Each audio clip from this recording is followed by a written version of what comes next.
Hello everyone. I hope आप सबको मेरी लास्ट की दोनों वीडियो फैक्टराइजेशन पर समझ आई होगी। आज मैं आपको क्लास नाइन्थ फिजिक्स का चैप्टर फर्स्ट मोशन बताऊंगी।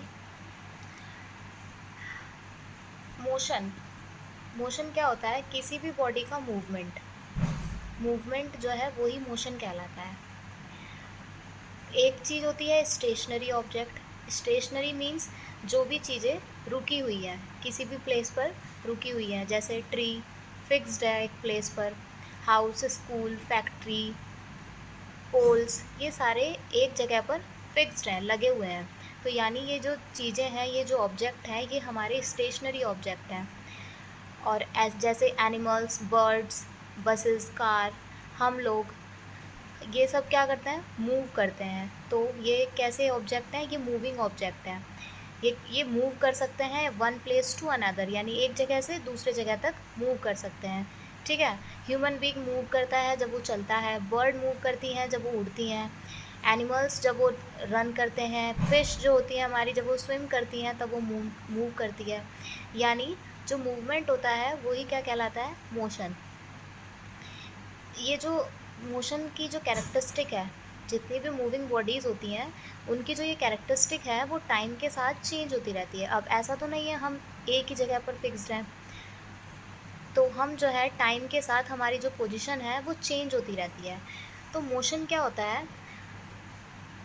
A body is said to be in motion when its position changes continuously with respect to a stationary object taken as reference point. कोई भी बॉडी मोशन में तब कहलाती है जब उसकी पोजीशन कंटिन्यूसली चेंज होती रहती है किसी स्टेशनरी ऑब्जेक्ट के अकॉर्डिंग, उसको एक रेफरेंस पॉइंट मानकर। फॉर एग्जांपल, जैसे कि एग्जांपल क्या होगा इसका?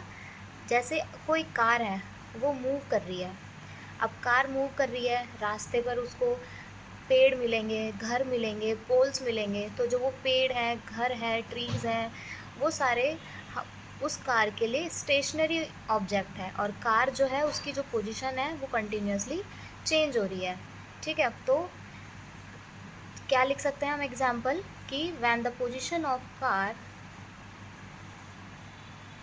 when the position of car changes continuously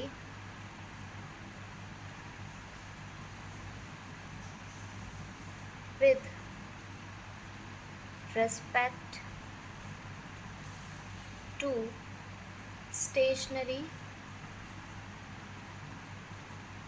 object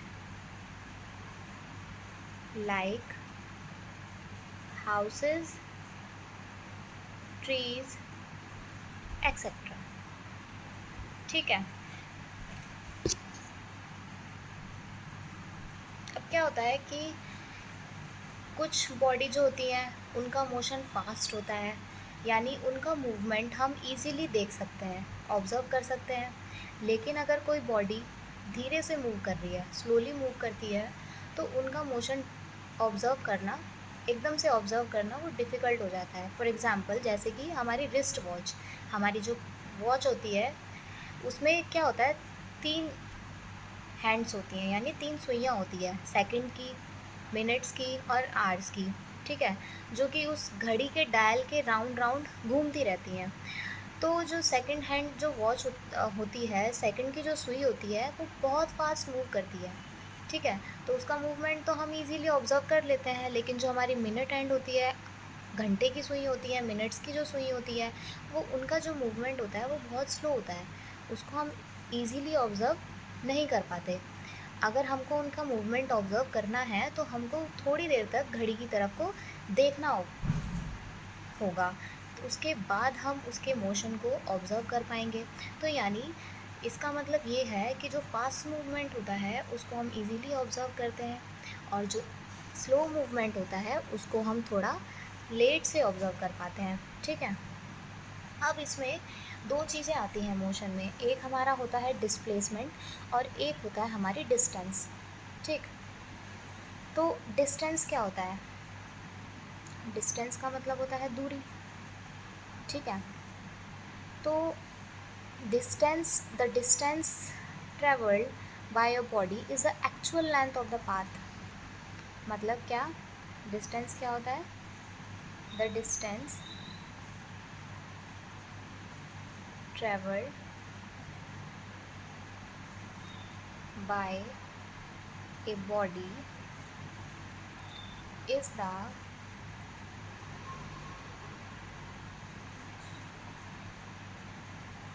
actual length of the path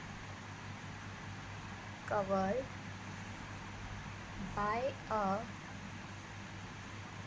moving body irrespective of the direction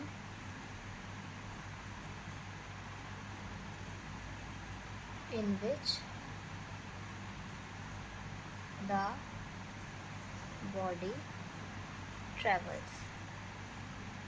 means जो डिस्टेंस ट्रेवल्ड होती है किसी भी बॉडी की, वो क्या होती है? वो एक एक्चुअल लेंथ, किसी भी मूविंग बॉडी ने कितनी एक एक्चुअल डिस्टेंस, कितनी एक एक्चुअल लेंथ उसने कवर की है, बिना डायरेक्शन पर डिपेंड करे। तो यानी जो हमारी डिस्टेंस होती है वो हमारी स्केलर क्वांटिटी होती है। अब आपको स्केलर और वेक्टर क्वांटिटी तो पता होगा। स्केलर क्वांटिटी वो क्वांटिटी होती है जिनका सिर्फ मैग्नीट्यूड होता है, जिनकी सिर्फ वैल्यू होती है, और वेक्टर क्वांटिटी होती है जिसकी वैल्यू भी होती है, यानी मैग्नीट्यूड भी होता है, और डायरेक्शन भी होती है, यानी वो नॉर्थ की तरफ ट्रैवल कर रहा है, साउथ की तरफ ट्रैवल कर रहा है, तो डायरेक्शन भी गिवन होती है। जिन क्वांटिटी की डायरेक्शन और मैग्नीट्यूड दोनों होता है वो हमारी वेक्टर क्वांटिटी कहलाती हैं। तो डिस्टेंस क्या है हमारा? डिस्टेंस हमारी स्केलर क्वांटिटी होती है।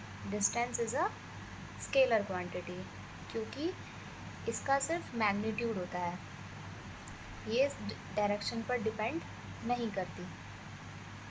ठीक,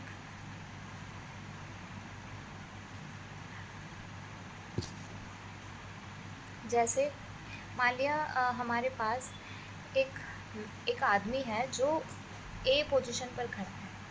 ठीक है, एक ए पोजीशन है, यहाँ पर एक आदमी खड़ा है। ठीक है, अब उसको एक दूसरी जगह पर जाना है, उसको एक दूसरी जगह पर सी पोजीशन पर जाना है।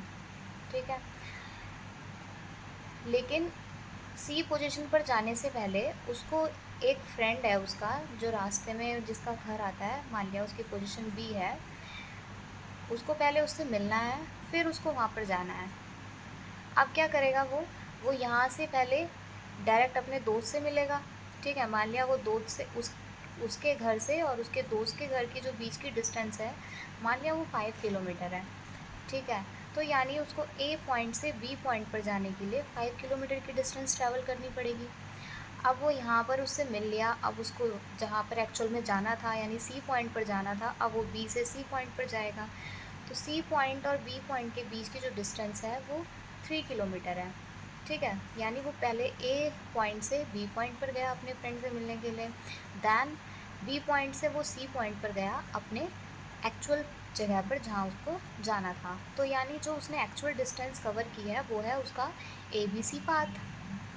ठीक है, तो जो डिस्टेंस उसके ट्रैवल्ड है, डिस्टेंस ट्रैवल्ड कितनी होती है? एक्चुअल पाथ होता है हमारा डिस्टेंस ट्रैवल्ड। तो एक्चुअल पाथ उसने यहाँ से पहले 5 गया वो, दैन वो 3 किलोमीटर वापस आया, तो 5 + 3 यानी उसने 8 किलोमीटर एक्चुअल डिस्टेंस कवर करी। ठीक है, अब अगर जो आदमी है उसको सी पॉइंट पर पहुंचना है। ठीक है, अगर कोई कहे कि how far is he now from the starting point A, यानी अगर ए और सी के बीच की डिस्टेंस पूछें कि ये जो शॉर्टेस्ट डिस्टेंस है ये कितनी है। ठीक है, तो भाई ए और सी के बीच की डिस्टेंस लेट कर लिया हमने कि 4 किलोमीटर है। ठीक है, अगर आज वो जो मैन है अगर वो डायरेक्ट ए से सी पॉइंट पर जाए, then he should have to travel 4 kilometer distance, only 4 kilometer distance। तो जब ये क्या होगा, डिस्टेंस होती है हमारी एक्चुअल पाथ। ठीक है।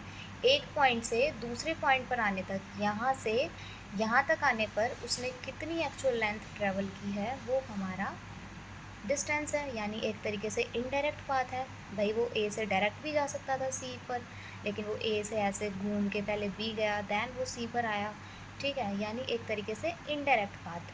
तो ये हमारा क्या है, डिस्टेंस।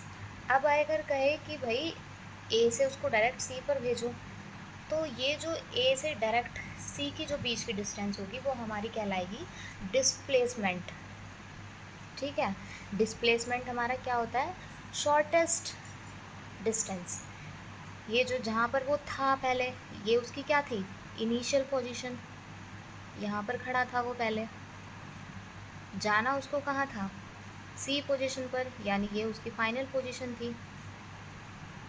तो ये यहाँ से अगर डायरेक्ट इस सी पॉइंट पर जाए, तो ये जो डिस्टेंस होगी ये हमारी कहलाएगी डिस्प्लेसमेंट। यानी डिस्प्लेसमेंट क्या होती है, displacement refers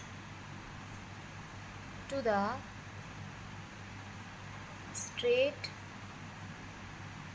line path between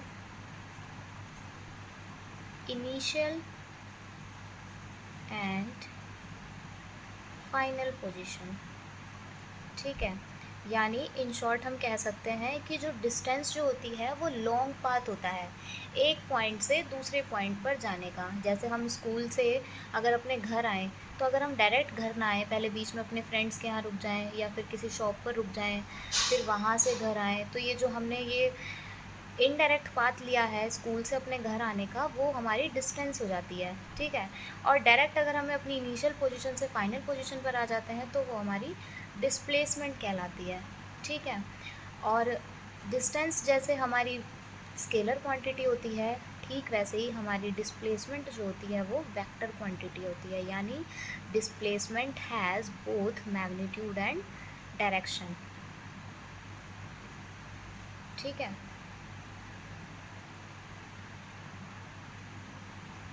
यानी डिस्प्लेसमेंट में कि भाई 50 किलोमीटर नॉर्थ की तरफ गया है, ठीक है। इस तरीके से होता है हमारा डिस्प्लेसमेंट। आई होप आपको आज की वीडियो समझ आई होगी, टॉपिक समझ आए होंगे। नेक्स्ट आगे का चैप्टर हम नेक्स्ट वीडियो में कंटिन्यू करेंगे। आप प्लीज़ मेरी वीडियो को लाइक करिए। आपको और किसी चैप्टर से प्रॉब्लम हो, आप मुझे कमेंट के थ्रू बता सकते हैं। अपना सपोर्ट करिए और मेरे चैनल को सब्सक्राइब करिए। Thank you so much.